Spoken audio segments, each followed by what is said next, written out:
welcome back to my channel. If you'd like to win 60 minutes of one-on-one coaching with me, just comment below it is done and I will be announcing a winner every week. In this video, we're going to be talking about the importance of self-trust when it comes to manifesting your desires. So firstly, what is self-trust? How do we trust ourselves? And why is this important?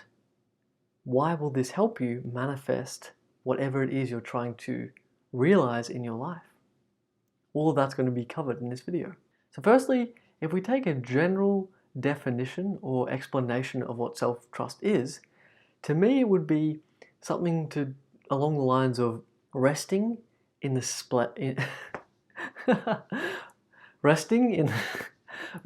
space of blissful, pure knowingness that your heart's desires will manifest, and above and beyond that, knowing that your present experience of life is offering you everything that you seek.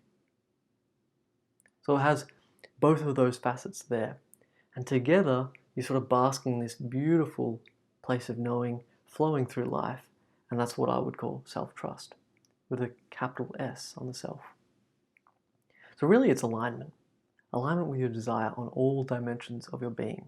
So with that defined, it leads us to the question, can we really manifest our desires?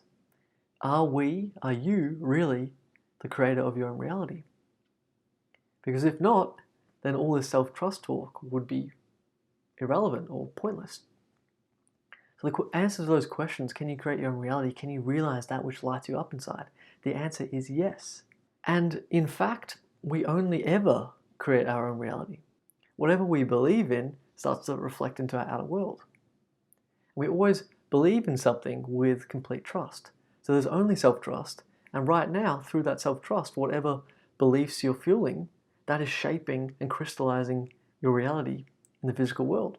That which we are believing in, we are trusting in fully, whether that's towards something we don't want or something we do want, and the presence of faith, the presence of acceptance of our own creative power. Whatever we believe in starts to reflect into our outer world. So now that we know that you can create your own reality and you can manifest your own desires, let's explore self-trust and how this shows up in your life so that you can get those results. So firstly, let's explore from the perspective of the limited self, of the ego or the inner child. And this is the self that most of us are familiar with because it's the baseline operational system of most of society, right? Having a sense of a separate self.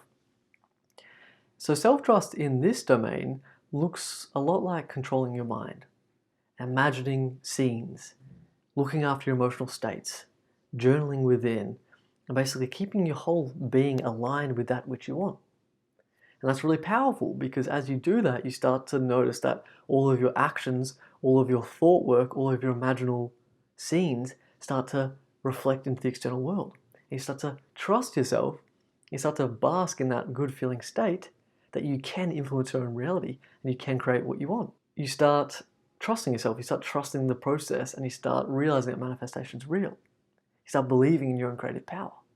And then it feels even better. You start crystallizing those beliefs even more, and even more abundance, more good things, more desire start manifesting in your external world. So that's what self-trust, kind of how it unfolds as the limited self, as the inner child or ego. There is a limitation on this domain of self-trust though, and eventually it starts to become transcended.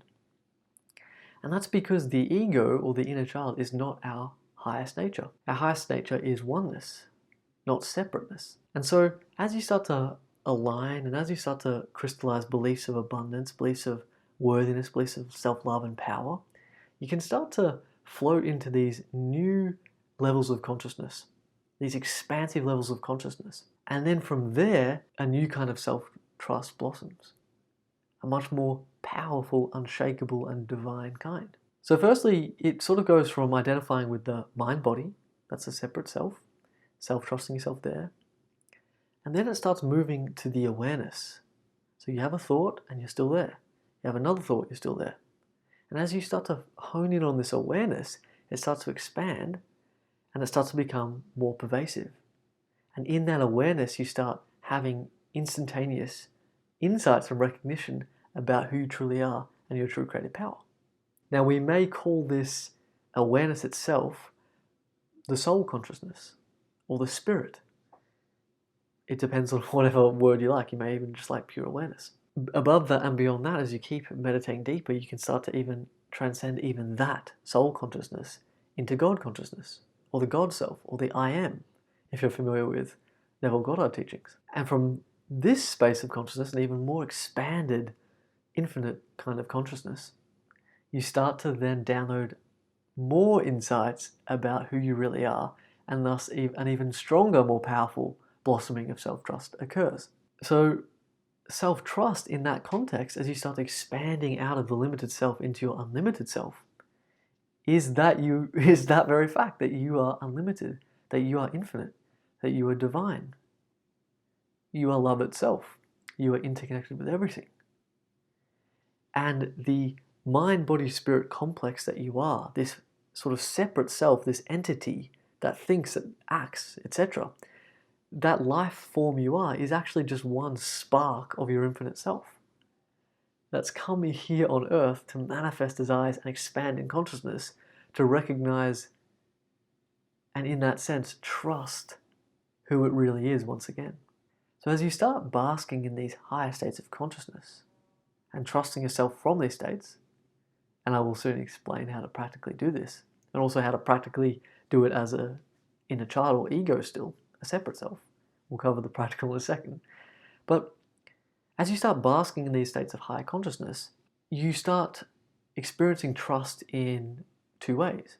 One is that because you recognize your infinite nature, you realize that you are the manifestation of infinite possibility, of infinite forms, of infinite parallel realities. And so you start recognizing that your infinite nature includes anything that you can possibly imagine or connect to or desire or become emotionally involved with in any way. You start recognizing that you're tapping into another aspect of yourself.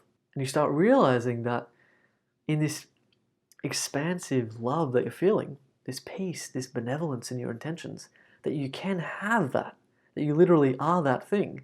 And you sort of develop this deep trust in the whole process, in the infinite intelligence of how it will align, how you will transfer onto that timeline in which it shows up in your life.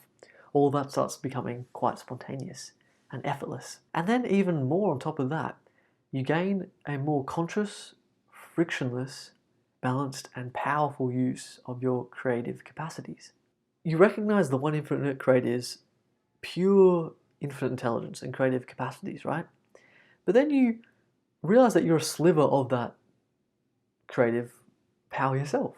And so you start to recognize that when you imagine, it's like a portion of God itself is imagining. And so as you connect to your reality and start bringing it to life, you realize that that's the very mechanism that God itself, or the one infinite creator itself, brings everything to life. There's a pure willingness to do it, a pure connection to it, a spontaneous imagination of it makes it real into form. And so you start to really gain a self-trust in your own creative powers. You start realizing that if I can imagine it, it exists and will come into form, whatever you want. And you bask in that creative power once again. All the while in even more humble and beautiful ways, because you feel so much love and you use it responsibly and wisely. Okay, so that's what self-trust sort of looks like. I know I sort of went all over the place. From a limited, sort of separate self, and then as you merge more into an unlimited total self of your true nature, your true self. And really, I want to point out that to manifest anything, the purpose of why you're here, your desires, the function of them is to awaken to your true self. Because in getting what you want, you kind of expand in yourself. You gain more joy, happiness, and love. And from there, more desires spring out. And then as you realize those, even more joy comes in. And you keep going higher and higher until you return to the source itself. So to manifest anything is basically the process of reawakening to self-trust and self-knowing itself. So that's why it's so important to start to trust yourself in the manifestation process. So how do you do that? How do you trust yourself? Well, let's look at it at a practical level of beliefs, you can start to open yourself up to the belief that you are not the mind or the body, that you are not merely a random biological creature, but that you are a divine expression, that there is a purpose to your existence, that your desires are really truly worth manifesting, and that they have infinite meaning. Your life has infinite meaning. And everything you do, everything that lights you up, everything that expands you, is something that's calling for you to trust in, to feel good about, to embrace, and surrender to. And you can start to believe that you are the creator, and that the more you believe that, the more you say it is going to work out, I am going to see evidence of it reflect. All these kind of beliefs in a practical level start expanding you into timelines where that manifests and you gain more self-trust. But along that way, you will experience doubts and fears and anxieties, blocks. I know I do. Even to this day I do, of course. It's part of the process. And it can be a journey for a lot of us, as much as I still believe you can very rapidly manifest these shifts into your life. It's all about the power of belief and intentional energy and focus. But nonetheless, it is still a journey for us. And so when you experience natural blocks, natural contractions from truly trusting, truly aligning, whatever way it comes up, maybe you're triggered by some negative evidence, seeming evidence that would suggest in a practical, common view that your desire is hopeless. Maybe that's the case, or maybe it's an old childhood issue that comes up as you're on your manifestation expansive pathway. Whatever it is, whatever that block or that fearful thought and emotion is, a negative state, you want to accept that, embrace that, and be with that. And I've spoken about this many times, but it's simply the ego or inner child wounds coming up, asking for your love, asking for your acceptance, and asking for a voice. And by simply being with it, without reacting to it, it's like you are becoming your higher self, or the soul consciousness, the expanded you. It's like this intermediary state, this higher self embracing the inner child and giving it that love, and then from that place of unity, together, inner child, higher self, surrendering to the source, to the God self, to the God consciousness, to the source consciousness, to the infinite quantum field, whatever label you want. It's not a belief, it's an experience. That's what I always come from when I say those phrases. They're just pointers. So that's a beautiful state that through that love you gain self-trust. You gain alignment, and thus you gain manifestation power by simply embracing and accepting whatever comes up along the way that attempts to block you, not in a bad way, but it just blocks you or makes you fearful, makes you negative. All of that you can love, and through that love surrender, and in that surrender experience the fruits of self-trust as it blossoms within you. And then you can follow inspired action, because say you're manifesting a career, or perhaps a relationship, perhaps a new achievement, a new business, whatever it is that you're creating in your life, you will be impressing it in your mind at that level, and it will start soaking into other layers of your being. And as that happens, you will start being directed, inspired, excited by certain actions, to take these actions. And some of these actions will bring you to the brink of some of your fears, some of your doubts, your anxieties, some of the time. And in just following it through with trust, just doing it anyway, even with the fear, with that acceptance of it, acceptance of the doubt, of the anxieties, etc., will eventually get you to the other side. It's like you're on one island and you're crossing to the mainland, and you've got to go on this little boat, and you're not sure if it's sturdy or if it's going to float or whatever, but you go on it anyway because you're inspired to, because you can see the paradise ahead of you. You can see where your destination, and so you do it anyway, and then eventually you cross that water, you arrive on solid ground again, and you realize that that solid ground itself is the self-trust you've become, because you can stand in it. You've made it. And you keep doing that, so as the more you expand and take these sort of actions, the more self-trust you naturally gain. And then you can keep watching other souls that inspire you, fellow souls. So you're manifesting everyone in your reality, including me, for some purpose, for some aligned reason, whether that be positive or negative, that's up to you. but hopefully it's positive for law of attraction and manifestation teachers. Hopefully you're drawn in that, because through these videos you're getting impressed with the belief you can trust. You can believe in yourself. You can have that which you seek. You can feel good. In fact, it's your birthright to feel good. And so the more you see others do that and you see their example, you're inspired to embody it more in yourself, to anchor in more of that love and light and trust within yourself. And thus you automatically will reflect more abundance, more good things into your external world. So keep actively engaged with people that make you feel good. And finally, meditate or do a spiritual practice if it resonates with you. I personally meditate every day at the moment. I'm open to dropping that if that no longer resonates with me.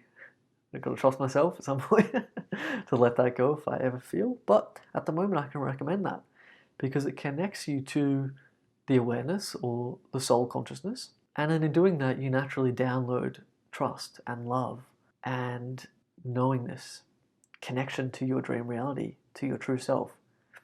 Because that's who you are, you're becoming who you are. And those experiences are intimately connected to who you really are. So it's very natural. So the spiritual practice can help with that. And you can experience your desires come to life. So ultimately, the prize of trusting yourself, that you will manifest what it is you want, that if you can connect to it in any way, imaginally, emotionally, with your thoughts, it must exist, and you can realize it. If it's your heart's desire, you can.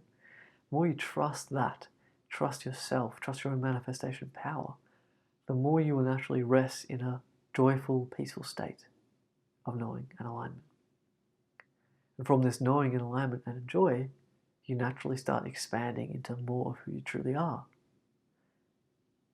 And thus, even more manifestation power starts blossoming within you. And finally, remember that whatever you believe, you're always trusting. Whether that's a negative belief or a positive belief, it requires a leap of faith. It requires trust. So do you want to place your faith in fear or love? What makes you feel good or what makes you feel bad? Because they require your trust nonetheless. Alrighty everyone, I hope you enjoyed this video on self-trust and how it can help you manifest your desires. If you like this video, please subscribe to our channel, like it, leave me a comment, and check out my website if you'd like to have one-on-one coaching with me for your manifestation and spiritual path. Thank you.